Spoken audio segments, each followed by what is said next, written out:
The wilderness is vast. Its silence can be deceptive, serene one moment and menacing the next. Every year, experienced hikers, hunters, or adventurers step into the woods, deserts, or mountains and never come out. Some are found years later. Others are never seen again. Today we'll explore 3 of the most chilling and true wilderness disappearances.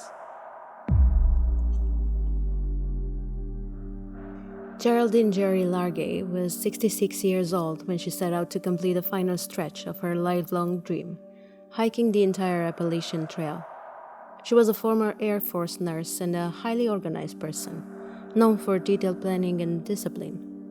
Her husband George supported her hike by meeting her at specific trailheads for resupply, and she frequently texted and journaled throughout the trip. She had been hiking for several weeks by July 22, 2013. On that morning, she left the Poplar Ridgeline to shelter in western Maine, heading north. The terrain in this area is remote, rugged, and heavily forested, often described as some of the most isolated stretches of the entire 2,190-mile trail. That day, Jerry made what would become a fatal mistake. She stepped off the trail to go to the bathroom. According to her own journal, which was later found with her body, she became disoriented and was unable to find her way back. In an area like this, dense with undergrowth and devoid of clear landmarks, getting lost can happen quickly, even to experienced hikers. But Jerry wasn't just lost. She was trapped in a cruel twist of proximity and misfortune. Search and rescue teams launched an extensive manhunt when she was reported missing. The effort was massive: helicopters, canine units, ground teams, even cadaver dogs. Over 130 searchers combed the woods, but they found nothing. Not her gear, not her clothing, not a trace. Jerry was texting her husband from her phone, but due to the lack of signal, none of her messages ever went through. One heartbreaking message read, "In some trouble, got off trail. Call AMC to see if a trail maintainer can help me. I'm somewhere north of Woods Road." In her final journal entries, she wrote that she survived for at least 26 days after going missing. She rationed her food, tried to start fires, and even constructed a makeshift shelter using a tent and branches. Her last entry was dated August 18th, nearly a full moon after she had vanished. She eventually succumbed to exposure and starvation.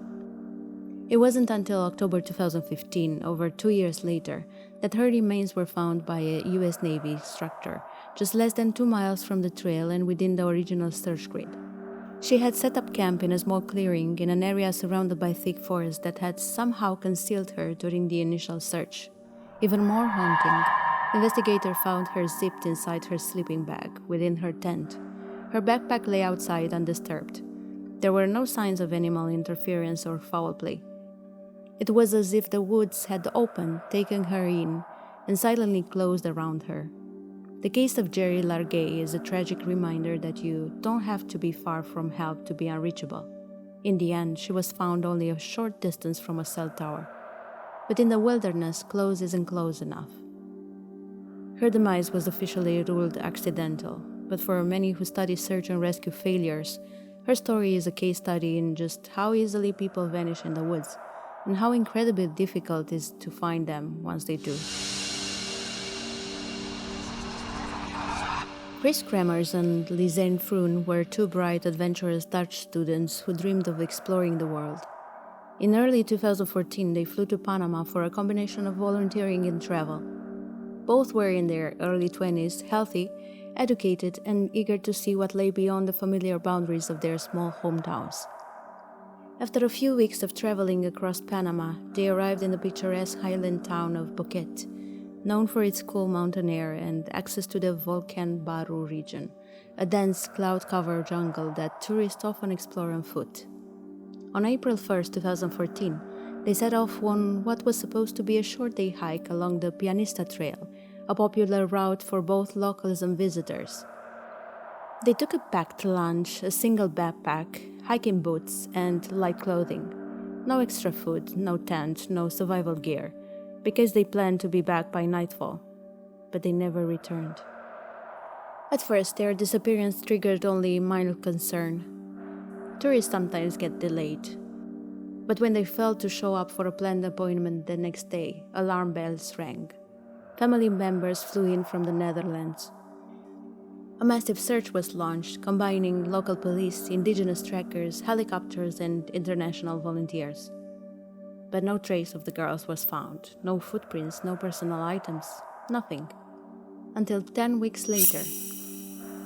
On June 14, 2014, a local woman found a blue backpack along the bank of a river, neatly placed on a rock above the waterline. It was identified as Lizane's. Inside was her passport, sunglasses, $83 in cash, both their phones, a water bottle, and a camera. Strangely, all of the contents were dry and intact, despite the ongoing heavy rain season. The backpack looked placed, not dropped, not swept by current. What was inside would change the nature of the case entirely. Their two phones, an iPhone belonging to Chris and a Samsung Galaxy belonging to Lizane, were functional and showed a chilling timeline. Starting April 1st, they had attempted to call 112, international emergency number, and 911, Panama's emergency line. 77 attempts in total, over multiple days. Some calls connected briefly, others didn't go through, but they kept trying for over 10 days. Lizane's phone was used first. His last activity was on April 5th when the battery died. Chris's phone continued longer, but something was strange. Starting April 6th, someone tried to unlock her phone repeatedly, using incorrect pins. This continued until April 11th, when the phone was powered on one last time, but never unlocked again. Could it be that someone else found the phone? Or was Chris no longer able to operate it? The most unnerving discoveries came from the Canon PowerShot camera. Photos taken on April 1st show Chris and Lizane happily posing along the trail. But later pictures show them deep in the jungle, off the main path, on steep terrain that no guide would recommend. Then after April 1st, nothing. Until April 8th, when the camera recorded 90 photos taken in complete darkness between 1 and 4 a.m. Some of these photos are too dark or blurry to interpret, but others show strange details. A candy wrapper on a rock, a plastic bag hanging from a tree, the back of someone's head, possibly Chris's, with dry blood at the temple, branches and rock arranged unnaturally, possibly to mark a path, and then nothing again. The question here is what happened during those 7 missing days. Weeks after the backpack discovery, locals began finding scattered bone fragments, a boot with a foot still inside, and eventually a piece of pelvic bone. DNA testing confirmed the remains belonged to Chris and Lizane, but this only deepened the mystery. A forensic pathologist noted that Lizane's bones still had skin attached, consistent with normal decomposition. Chris's bones, however, were entirely clean and white, as if chemically bleached, and show no marks of trauma or predation. Some experts found this inexplicable. Others claimed the jungle acidity and insects could explain the difference, but no consensus was reached.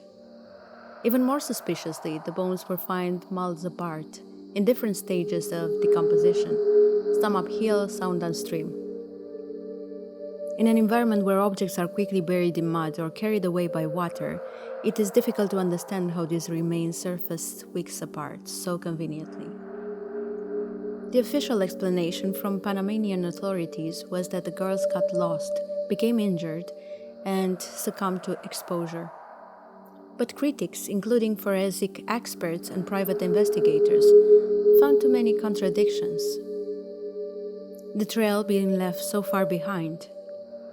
No signs of a fall or a struggle. The deliberate nighttime photography.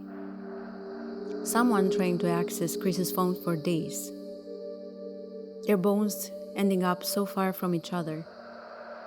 To this day, the disappearance of Chris Kremers and Lizane Froon remain one of the most disturbing and debated cases in modern wilderness history. A haunting reminder, not all who go in the jungle come out. And some, like these 2 young women, leave behind questions they may never be answered.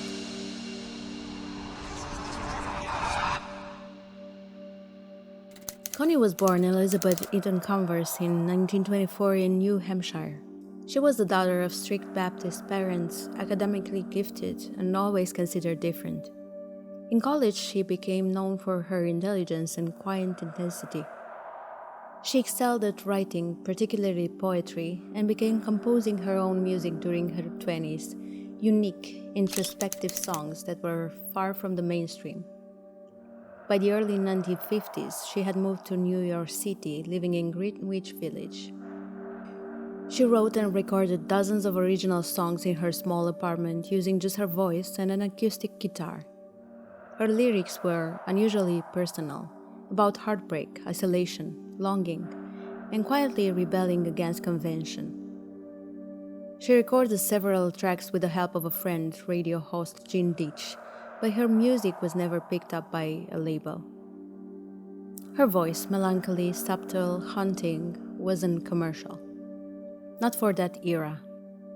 In fact, some music historians now say she might have been the first true American singer-songwriter, predating Bob Dylan by almost a decade. But in the 1950s, there was no audience for a woman singing about disillusionment, despair, and independence. After the years passed, Connie grew increasingly disillusioned.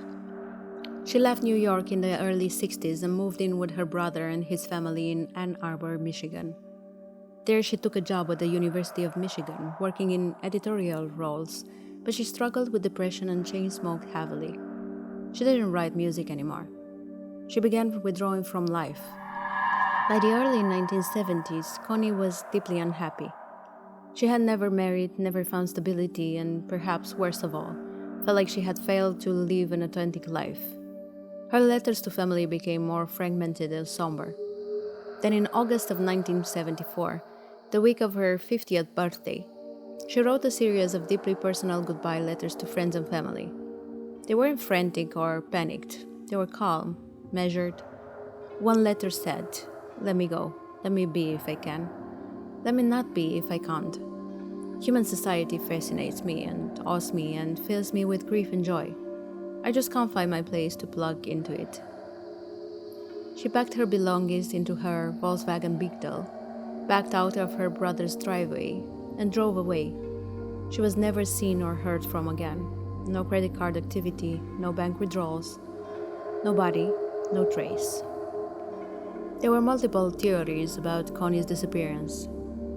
One was that she wanted to disappear, that she drove into a remote area and took her own life, perhaps into the woods, or a lake, somewhere she knew no one could find her. It would explain the calmness of her letters, the finality of her actions. Others believe Connie staged her disappearance to escape her life and begin again under a new identity. She was intelligent enough to do so, but there's no evidence to support this. No sightings, no aliases, no paper trail. If she started over, she left behind everything that once defined her. The truth is, we may never know. But the strangest twist of all came decades later.